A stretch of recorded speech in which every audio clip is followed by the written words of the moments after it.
Welcome back, everyone. So what I've got here is the saucer. It's the top half of the saucer. This is the part where you attach the saucer walls. The first thing you want to do when you open this thing, it'll feel a little slimy to the touch. This has actually been washed with warm water, warm soapy water, to remove any of the mold release, and it feels a lot. So be sure to do that, or else your clear or your paint and your primer may have problems adhering properly. But on the saucer, when you attach the walls, here's a saucer wall. One of the big issues is you want to light the windows, and when you put these on, there is a big wall in the way that goes all the way around. So one of the things that you have to do is remove this wall so that you can see through the windows. Now, you don't want to remove too much, though, because the mount points for these are also located there. You can see that that's how they attach. They have these little points here where the wall attaches, and you glue it on so that it doesn't come off. So you have to carefully remove material so that light can get through the windows without removing so much that you can't attach the wall to the saucer properly. So that is the number one thing that you have to worry about with this part. Once that's done, then comes light blocking and, of course, all of your wiring and such for lighting and actually putting in the LEDs. Now, another thing that you want to install for lighting is all of your RCS thrusters, which are on the corners, such as here and here and here and here. So there's 4. When you get to that point, all you're going to do is drill a hole in the wall, and you can actually mount an LED right in there and not have it interfere with any of the other window ports around it. It works out really well that way. Also, there is the back window. This is something that we will be getting to. There's a photo etch part for this, and it's actually pretty easy to install. There's a little bit of grinding here to do, and then you can mount the window flush. The goal is to get it to look like it's part of the ship. So with a little bit of effort, that can be done. So I am going to take my handy dandy Dremel, and this is something that, like I said, something you want to invest in for this build, just because grinding away this plastic is nice and easy with a Dremel. You don't want to go and grind all the way through the saucer, of course, but you can use a grinding, what do they call it? Well, you use the drum and then also a grinder to cut, cutting wheel to cut out the plastic, and then of course the drum to sand it down, file it down. So this thing comes in very handy when you're doing this actual work. So I'm going to get on that, and I'll be back shortly once I've got a couple of the parts in, and we can show you how that's done. Now, also, one of the things before I leave, one thing I want to mention is you want to get all of these walls attached together, but there is some detail on the walls, sensor bands, that you want to match. So that's something you have to take great care when you're putting these on, that they all line up exactly. So once the wall is glued on, you want to make sure that it butts up to the next one, and then all the lines line up, and get everything lined up exactly, just so that the sensor band detail is not lost. That's something that is, it's tricky to do, and it's not the end of the world if it disappears, because there are decals to cover up any mistakes. But if you can manage to keep the detail, it's great. So once we get all of the bands or the sides on, I can show you how to putty those so that you don't sand away any of the detail, and you can make it one nice seamless sidewall. So that's one difficult part of this build. So we're gonna focus on that and make sure that works out okay. So I will be back shortly when I have a few of these on, and I can I can kind of go through and show you what I've cut, and we can kind of go from there and see how it goes. So I will be back shortly. Okay, modelers. So I've been working on the saucer for a little bit, and I wanted to show you kind of what I've been doing. One of the things that I did was I took the windows, which always vanish when you're trying to work on them. What I did was I took the windows and I put them in place, and then carefully looked at how much of the wall I needed to cut out. So as you can see here, I've marked where the windows go from one end to the other. You do need to leave in the 2 mount points here and here, but I've hacked out the rest with my handy dandy cutting wheel on my Dremel right there. And I've done that in 2 spots so far. So as you can see, with this wall cut out, now when we put the windows on, the light will shine right through, no problem, unencumbered. So that's the idea. And I went around the whole saucer and marked exactly where we need to cut all the way around. So the only one I haven't marked is the windows back here, because those are different. They're these here rather than the standard window cutouts. The other different one is the rec deck windows, which are here. They go right here, which is already pre-cut out. In fact, the little rec deck, the photo etch rec deck that is included with Jerry's wonderful decals in place here. As you can see, it fits right here just perfectly. So we'll light up around it so that you can see in it, but you don't need to do anything there. So that's kind of a nice thing. So as I go along, I'll just keep hacking this out, and then I'll start gluing on these edges, and I'll come back and show you the progress there. So I will be right back. Okay, we're back, and I have sliced all of the edges out of the saucer all the way around, and I only messed up in one spot right here. I accidentally took off a little bit on the edge, but that's not too bad. When they say that it's just styrene, they mean it. So don't worry about if you mess up. Part of modeling is learning to overcome our fun little mistakes. So no worries. But anyway, I've got lots of little scraps that I've torn out of there. I also cut some grooves where the nav lights go. I cut a groove so that I could get wiring in there and notch the LEDs in. And I also drilled holes where the RCS thrusters go using my Dremel. Dremels are extremely handy for things like this. You can slice out holes using a drill like so, or you can slice with a disc like that, or you can use a sanding drum to sand things down. All sorts of nifty things. Just be careful when you're cutting the saucer up. Don't go through it. That's the only thing you got to worry about. If you go through it, it's going to require some repair time. So the best way to keep from having to repair it is don't mess it up in the first place. But anyway, there's one of my drilled holes, and there's one. So this is basically prepped now. I can put the sides on. Now, one thing when you're building this model kit is make sure that you can glue plastic to plastic. And when I prep this ship, when I get it ready to go to paint or whatever, I will put masking tape over every edge so that when I glue it, it actually melts it all together properly. Plastic styrene glue is actually a solvent. It welds the 2 joins together, so that's what we want to do. We want to make sure that everything on this ship is really strong, because it is kind of ungainly and heavy as far as models go. So the saucer sticks out quite a ways. We don't want it breaking off or something popping open.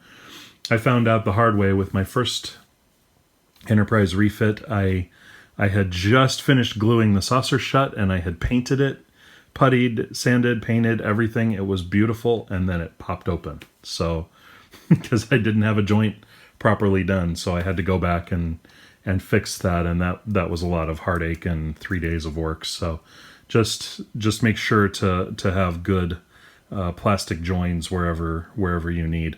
That means that when I light block this, I'm actually going to put masking tape over all of the holes I'm going to put it around all of the edges. Once I get the saucer edges on, I'm going to put masking tape around all that. I'm basically going to make it so that it's really, really difficult to not glue it together. So that's the goal. But anyway, I will be back shortly with all the walls glued on. One thing you got to watch out for on these walls, by the way, is on one side is an airlock.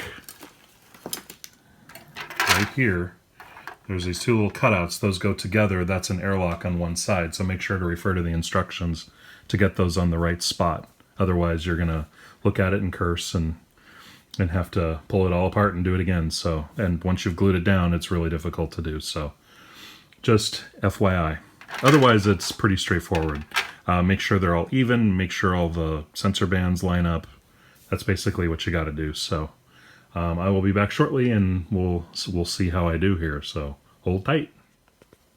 Okay, and we've got all the sides on now. So that went fairly smoothly. What I did was I put one drop on each of the mount points of glue, and then I put a bead of glue along the edge, glued it on, and then put another bead on top of the mount points to make sure that nothing pops loose. And then I went through and made sure that every one of these seams lined up as exacting as I could get them. And this is where we say, come on, camera, focus. There we go. That way, puttying and sanding and all that will be a lot easier. So we want to make sure that they're all as even as possible on there. And just go back when you're done gluing them on and give them a feel. You'll feel the high-low if there is one, and you just maneuver the edges so that they're exactly in the same plane. And then I put a drop of glue on the back side also of these, just to kind of hold them together. So that's kind of where we're at right now. I'm going to let this dry, and then we will continue on with the saucers. So hopefully everything will dry even, and we can get it all puttied and sanded so that everything is nice and level before we prime it. So we'll be getting to that next. Stay tuned. Okay, I've started to mask and putty in between the edges here, and we're actually making pretty good headway there. As you can see, the seam is filled. I just need to go through. I have a scribing tool right here that I use for clearing the lines back out. It works really, really well for that. So I actually use this tool for a lot of things, because having a tool with a hook on the end like this is great for, you wouldn't believe all the things I use this for. It's really great. If you don't have one, get one. It's awesome. I got it at Hobbytown for, I don't know, $8 or $9. It was overpriced, but I use it all the time, so I guess not. But anywho, I've also taken the impulse engine out to the paint booth, and I've light blocked it. I used Jerry's Clear Parts mask set to mask the front of it, and then I also masked the rear. I usually, on the impulse engine, I usually light block the outside and the inside of it, and then give it a coat of white primer on both sides as well, just because it's a lot easier to deal with than gluing it on and then trying to light block it with the rest of the ship. That just doesn't work. So I masked it on the inside and outside, and then I masked all of the seams that are going to get glued to the ship as well, so that there's actually something for the glue to bite into. So that's basically almost ready to go. Once I get it out here, I'll show you, what I did and everything. And then lastly, I've started looking at this photo etch piece here. This I cut out and deburred it, and I've just put a little gentle curve into it to kind of match the BC deck here. And as you can see, it doesn't glue on real nice because there's a nice big fat high-low here where it attaches, which is kind of a problem. So there's a couple ways to tackle this. One of them, you can actually cut off a little bit of this edge on each side, or you can trim off the plastic on each side. If you trim off some of this, you don't have to trim off as much here. If you leave it, you have to trim off a lot more. You can do it whichever way you feel works for you. You just have to be really careful not to trim off too much here. In all cases with this stuff, less is more. So one thing that I want to go over too is Thorsten Scholl's, aka Garberon on the forums. He always said, and he was really correct with this. This is just a model kit, and you are going to make mistakes. The best thing to do when you make a mistake is do the best you can to fix it, and then move on. You will never ever build the perfect model, and I think that's really true. So if you make a mistake somewhere, just try your best to get through it, push through it, and move on. There's no such thing as a perfect model, and like I've always said, it's more the impression that a model gives a person than the actual, details. If you look at a model and you go, wow, that's the Enterprise, you did your job well. It's like, for me, I have a 1537 Enterprise up here. This thing is as inaccurate as it gets. And yet, if you look at it, you go, wow, that's the Enterprise. Even though just about everything on it is wrong. So just keep that in mind. You're looking for an overall look and feel, not necessarily, the details. Yes, they say the devil is in the details, but you just try your best, build it as best you can, and move on. So what I'm going to do next, I'm going to trim this up here, and then trim off some of the plastic and glue that on, and we'll come back when that's done. After that's finished, we'll tackle the rec deck windows as well. Those, believe it or not, are actually a little easier than this one, so I will be back. Okay, we've got the photo etch piece mounted in here. I ground down a little bit on each side. Naturally, of course, I made a mistake and nicked a little bit out of the top right here, but a little bit of putty will fix that right up. So I've glued it from the top side on both sides, and then on the bottom I went around the whole thing to hold it in with CA glue. So it shouldn't pop out.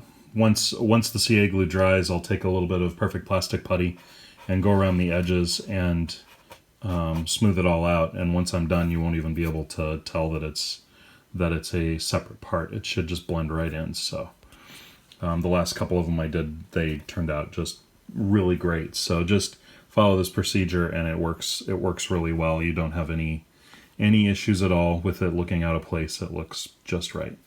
On the back side, what you do once you've got everything installed and primed and painted and everything, you can, on the back side, you can put in a little bit of I usually use like blister pack for my windows. That's something that we all have around in spades, and all you have to do is cut out a little bit of the right shape and use some canopy glue to glue it in from behind. It's really transparent and it's flexible and readily available. So yeah, and you can see right through it, no problem, to see right into the officer's lounge if you want to put people in there or whatever. You'll be able to see them. So now that we've done that, I'll be back when I'm a little bit further along. Stay tuned. Okay, we've been working on the frame here, and I've still got a little bit of work to do right here. There's still a little bit of a corner, but the rest of it is all in, so it's starting to take shape. But that's kind of the idea, is you take off a little of the plastic here and here, and then you glue it in, and then use some putty around the edges to kind of fill it in. So we're almost through with it, except for that one little spot there. But as you can see, even the spot that I nicked out, I just put a little putty in there and sanded it smooth, and you can't even tell that there was a problem. So that is turning out pretty good. I've also been working on these corners here. I do need to put a little primer down and see how they're doing, but for the most part, they're starting to look pretty good. We've gotten... Focus! Come on. Well, anyway, we've gotten most of the seams all worked out there, and we just need to hit them with a little primer to make sure that they're sealing up good. Primer is one of those things that will either show you how good or how bad something looks. So if you're worried about how it looks, just shoot it with a little primer and see, and you can always putty over it and do what you need to do. I haven't glued it on yet, but I light blocked and painted, or primed actually, the impulse engine. What I did was I masked it with Jerry's mask set on the outside, and then I also masked it on the inside, and then I sprayed it with black primer, 2 coats, 2 on the outside, 1 on the inside, and then I did 1 white coat on the outside. I'm actually probably going to do a white coat on the inside too.